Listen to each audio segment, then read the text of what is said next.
out there forever. So thank you. So you need to make sure that it's all taken care of, that you have it in the best form that you can possibly do.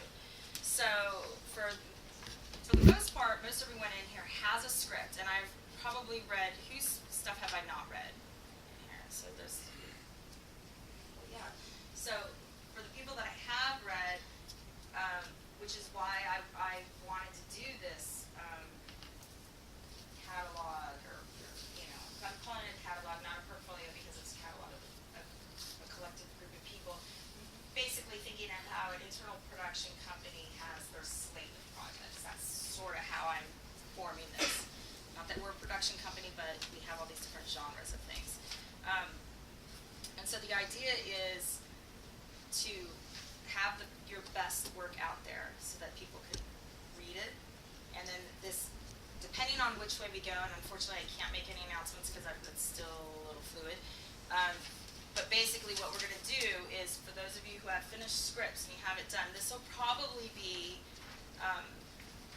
done in the summertime. By the time we get this all taken care of, everything will be ready in the summer. So even if you think your script is finished, go back and look at it again and rework it and make sure you can get rid of some characters, or you can beef it up a little bit more. While you're doing that, go out and who wants to share just a very short 2-sentence thing about their script? Anyone?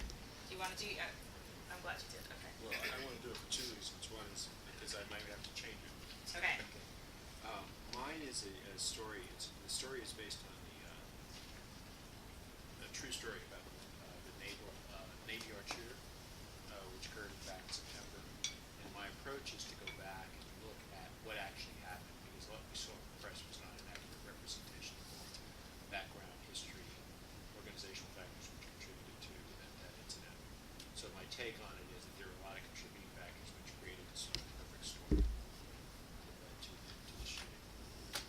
I know this because I work sort of in the general field where what this took place from 2 perspectives. One, I know about security background investigations, and also I'm a mental health professional.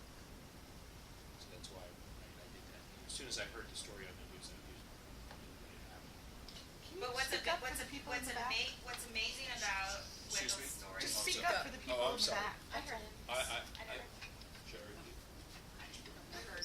Well, what I was going to say is what's amazing about his story is it's something that pretty much everyone in the country saw, at least for a second, if they weren't paying attention to whatever's going on in the world. Justin Bieber maybe had a low Newsweek, but the choice that Wendell made with the character and the angle that he's gone with telling the story is completely unique. I've never seen anything like it, and I'm pretty confident that script will sell. It's very good. It's a unique twist to something that we unfortunately see all the time with gun violence and different things, and how people fall through the system. But the way he has gone with the lead character to tell this story is so amazing and unique. I really think that, I'm glad you wanted to talk about it. I really think that it will get picked up. It's something that would appeal to a broad range of producers, I think so. Too. Well, yeah. Well, what I was going to say is I think that, depending on, I know you know some people and stuff, but for the most part, the reason why I wanted to do this is to help people that don't have that connection.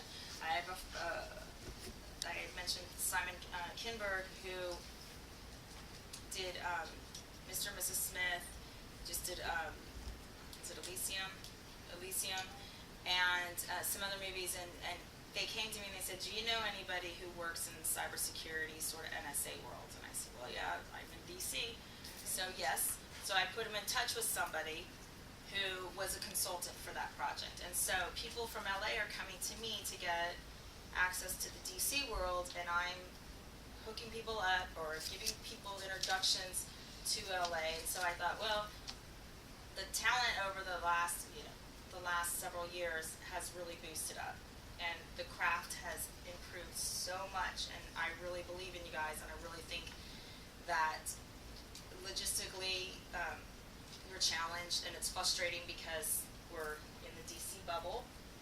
But that's not the case, because with the network that I have, and that with help with other people, we can put this together so that they come to us. And so what I want to do is we're going to have a sort of a pitch fest where once they get this, this amazing book with your one sheets in it, and your probably going to do bio, but whatever. However we put this thing together, they're going to get it, and they're going to say, wow, don't like horror genre, but romantic comedy is kind of cool, but I really want a sci-fi. And so it's broken down into different things. So they could skip over the sci-fi section and go to the thriller section, or go to, there's some courtroom drama films that are in there. The DC Film Office also wants to have series in there. And so some of you have series. Television writing is much different than film writing.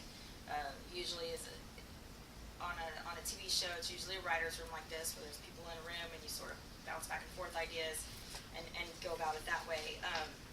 So basically, you have 6 months. If you have something done, to polish it and get it going. There's people that, Mike Brown over here started a script and wrote a script in 4 months. And I helped him along the way with it, but he wrote a script from the very beginning, sort of a concept to a finished script that is very good too, that I believe will get picked up. His film is probably $300 million. It's like super uber sci-fi, crazy. Don't worry, Kevin's reading it, so it's okay. That's right. So he's crazy. He's, super expensive project. And then there's some other ones that are, relationship based, that can be low budget, but you get a good actor in there, and it can be very touching. Well, yeah, the budget can go up, but sometimes if you get a script out there, and I've seen this happen lots of times, and I'm sure Kimberly has too. You get an actor may be set in playing a mobster the whole time, and maybe he wants to be this soft, gushy grandpa character. If there is a touching script that they may be interested in, it may appeal to them. I was just reading about Jonah Hill, perfect Right. example. A lot of the older generation, my dad can't stand him. Every other word out of his mouth is F. Right. F word. And he plays the same role, but he took a huge pay cut to be in Right. Wolf on Wall Street, and now the dividends coming off that are phenomenal. Right. And I think that shows people that he can be more. Yeah, so if you have a project that someone can go after and believe in, it can be the subject matter. My border movie, I went after financiers that were either in supported movies that were in politics, or supported movies that, because my film pretty much has everything in it: guns, drugs, trafficking, Sex. there's no sex. Well, there's not really sex in there. Bureaucracies. There's all kinds of layers in it. So I could go after one person for, you like this or you like that, and sort of market your thing. So as you're writing your script, as you're doing your premise of your story and your characters, you can go after